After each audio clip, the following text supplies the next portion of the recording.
তখন ব্যাখ্যা দিয়েছে ঠিক আছে গণভোট সংবিধানে নাই, গণভোট করা যাবে না এই মর্মে কি সংবিধানে কিছু আছে?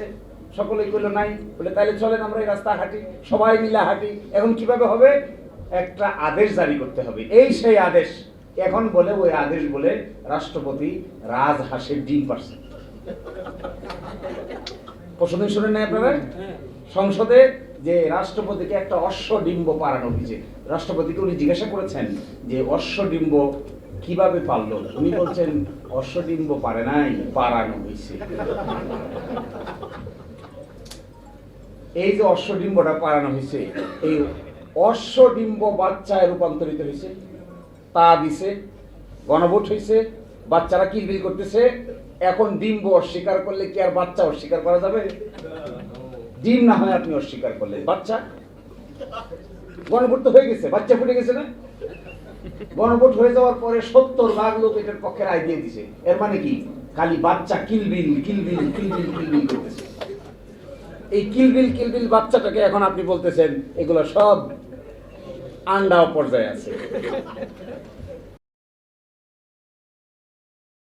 আমার কাছে মনে হয় যে এই যে আলোচনা কয়দিন পরে পরে করি, আমাদের এই আলোচনা দেখে অনেক মানুষ হয়তো হাসে। এই জন্য হাসে যে এরা বলি কি কয়দিন পরে পরে একই কথা বলে। একই কথা বলে অর্থ হইল, দেখেন এই দেশে 72 সালের সংবিধান হয়ে যাওয়ার পরে এত কাটা ছেঁড়া, যার যখন যেভাবে পছন্দ হয়েছে সে সেভাবে এই কাজ করার চেষ্টা করছে। তো এগুলো দেখে নিশ্চয়ই কেউ না কেউ হাসে। 18 কোটি মানুষ আমরা, আমাদেরকে হাস্যরসাত্মক বস্তু হিসেবে বিবেচনা করে আমার ধারণা বিদেশিরা। যে কদিন আগে এরা মারামারি করলো, কদিন আগে না এরা সরকার তাড়াইলো, এখন আবার একই কথা বলেছে। আমার ধারণা স্টেক হোল্ডার যারা আছে এরা মনে হয় একজন আরেকজনের গলায় ধরে হাসবে।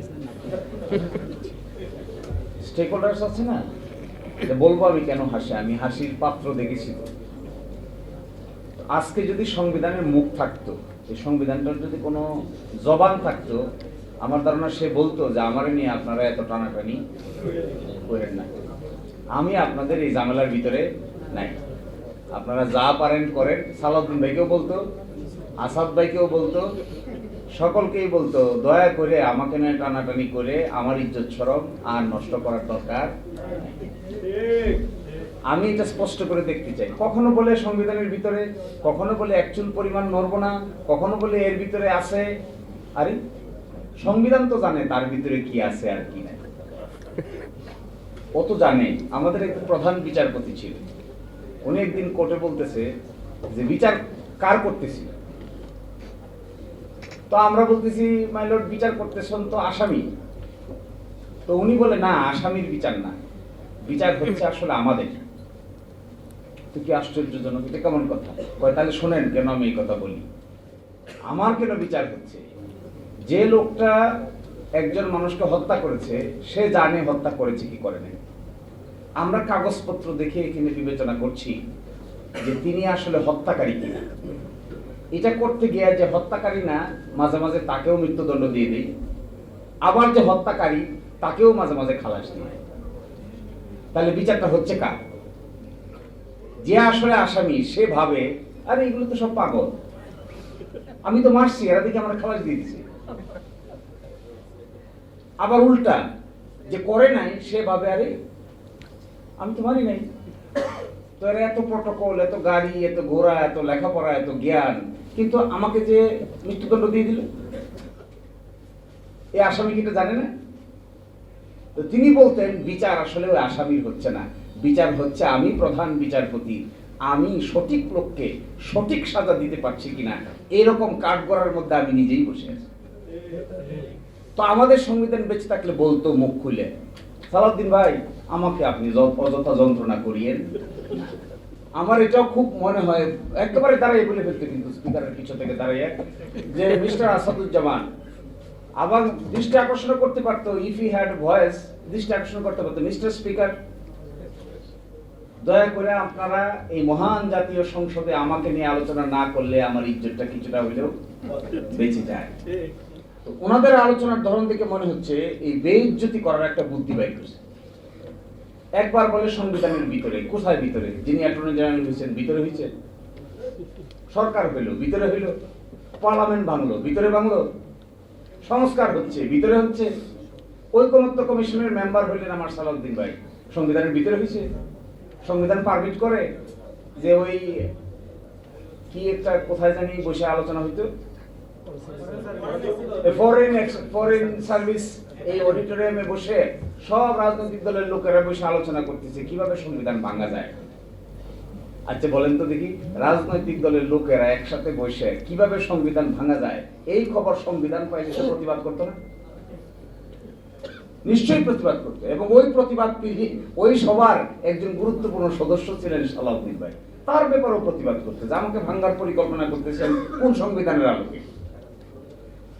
এখন এসে হঠাৎ করে বলছেন না না না এগুলো ঠিক হবে না, যা করছি করছি, এগুলো সব ঠিক আছে, জাতির স্বাধীনতার সব এটাও ঠিক আছে। তারপরে এই যে বঙ্গবন্ধু শেখ মুজিবুর রহমানের ছবি টাঙাইতে হবে এটাও ঠিক আছে, এগুলো সবই সংবিধানে আছে, কিন্তু আমরা আপাতত এটাকে আর মানতে পারছি না। তাহলে কোনটা মানতে পারছি? এখন এসে যে কথা বলছেন এগুলো এত সিলি, আমার কাছে খুব মনে হয় রাজনৈতিক দলের নেতাদের কথাবার্তা যখন উল্টাপাল্টা হয় তখন ওই জাতির ভাগ্যে খারাপ ছাড়া ভালো কিছু অপেক্ষা করে না। কমিটমেন্ট। আচ্ছা এই কথা কিভাবে বলে? আমি ছিলাম তো ঐকমত্য কমিশনে, আমাদের ভাইরা অনেকেই ছিলেন। এই গণভোটের প্রস্তাবকারী হলো বিএনপি। এই গণভোটের প্রকাশ্য আরেকটা গোপন কথা কিছুটা হলেও ইঙ্গিতে বলে যায়, যখন ডেডলক হয়ে গেল যে বাস্তবায়ন প্রক্রিয়া কি হবে, কেউ কোনো রাস্তা বাইর করতে পারে না, তখন মিটিং বিরতি হল। বিরতির পাশে একটা নিকোটিন খাওয়ার জায়গা ছিল, ওই জায়গার ভিতরে অনেকেই গিয়া বুদ্ধি বাইর করতে না পারে ওইটা খাওয়া শুরু করলেন। ওইটা খেতে খেতে কারো কারো মাথায় বুদ্ধি আসলো, না না পাই গেছি, ইউরেকা ইউরেকা ইউরেকা পাই গেছি পাই গেছি। সেটা কি? চলেন আমরা সবাই মিলে গণভোটের লাইনে যাই, মানুষকে জিজ্ঞাসা করি। কারণ রাজনৈতিক দলের কিছু লোক মিলে এখানে আমরা প্রস্তাব করেছি, মানুষকে তো জিজ্ঞাসা করি নাই। তখন অন্যরা বললে আচ্ছা কথা তো ঠিক, মানুষকে তো জিজ্ঞাসা করা হয়নি, তো মানুষকে জিজ্ঞাসা করা কি হবে কিভাবে? গণভোট গণভোট গণভোট।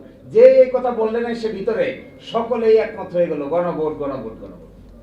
প্রস্তাবকারী লোক মানুষ, প্রস্তাবকারী দল এখন বলছেন গণভোটের আদেশ মানতে তারা বাধ্য নয়। হায় রে কপাল!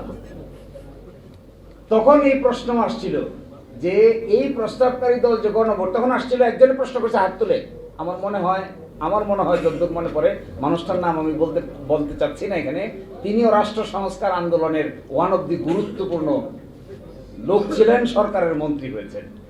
তিনি বললেন সংবিধানে তো গণভোট নাই। তখন প্রস্তাবকারী সদস্য আনসার দিল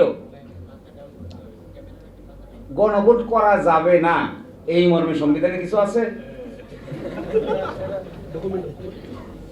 সকলে কইল নাই নাই নাই নাই নাই। উনি খুশি হয়ে গেলেন। আমার এখন মনে হচ্ছে এই জন্য খুশি হন নাই যে জনগণকে জিজ্ঞাসা করবেন, এই জন্য খুশি হয়েছিলেন যে তার কথাটা সকলে মিলে গ্রহণ করেছে। তাই এখনো তাই দেখতে পাচ্ছি। দেখবেন কথার বাইরে গেলেই খেপে যায়। তো তখন ব্যাখ্যা দিয়েছে ঠিক আছে গণভোট সংবিধানে নাই, গণভোট করা যাবে না এই মর্মে কি সংবিধানে কিছু আছে? সকলেই কইল নাই। বলে তাহলে চলেন আমরা এই রাস্তা হাঁটি, সবাই মিলে হাঁটি। এখন কিভাবে হবে? একটা আদেশ জারি করতে হবে। এই সেই আদেশ। এখন বলে ওই আদেশ বলে রাষ্ট্রপতি রাজহাঁসের ডিম পারছে। প্রশ্ন শুনেন নাই আপনারা? সংসদে যে রাষ্ট্রপতিকে একটা অশ্বডিম্ব পারানো হয়েছে, রাষ্ট্রপতিকে উনি জিজ্ঞাসা করেছেন যে অশ্বডিম্ব কিভাবে পারলো? উনি বলছেন অশ্বডিম্ব পারে নাই, পারানো হয়েছে। এই যে অশ্বডিম্বটা পারানো হয়েছে, এই অশ্বডিম্ব বাচ্চায় রূপান্তরিত হয়েছে, তা দিছে, গণভোট হয়েছে, বাচ্চারা কিলবিল করতেছে। এখন ডিম্ব অস্বীকার করলে কি আর বাচ্চা অস্বীকার করা যাবে? ডিম না হয় আপনি অস্বীকার করলেন, বাচ্চা গণভোট তো হয়ে গেছে, বাচ্চা ফুটে গেছে না? গণভোট হয়ে যাওয়ার পরে 70 ভাগ লোক এটার পক্ষে রায় দিয়ে দিছে। এর মানে কি? খালি বাচ্চা কিলবিল কিলবিল কিলবিল কিলবিল করতেছে। এই কিলবিল কিলবিল বাচ্চাটাকে এখন আপনি বলতেছেন এগুলো সব আন্ডাও পর্যায়ে আছে। তো আরো আশ্চর্য বিষয়, একজন রাষ্ট্রপতিকে কালকে বলছিলাম, এমন কি রাষ্ট্রপতি যে রাষ্ট্রপতি অশ্বডিম্ব পারবে, এটা আবার আরেকজনকে বলে দেয়। কি আশ্চর্য রাষ্ট্রপতি এটা! এই জন্যই তো এনসিপির লোকেরা সবাই মিলে চাইছিল এইরকম রাজহাঁস যেন বাংলাদেশে না থাকে। কিন্তু রাজহাঁসও থেকে গেছে, ডিম্বও পারে গেছে, ডিম্বের ভিতর থেকে বাচ্চাও জন্ম নিছে। এখন আমরা ডিম্ব অস্বীকার করলে লাভ কি? সব 70 ভাগ মানুষ মানে প্রায় 5 কোটি বাচ্চার জন্ম দিছে।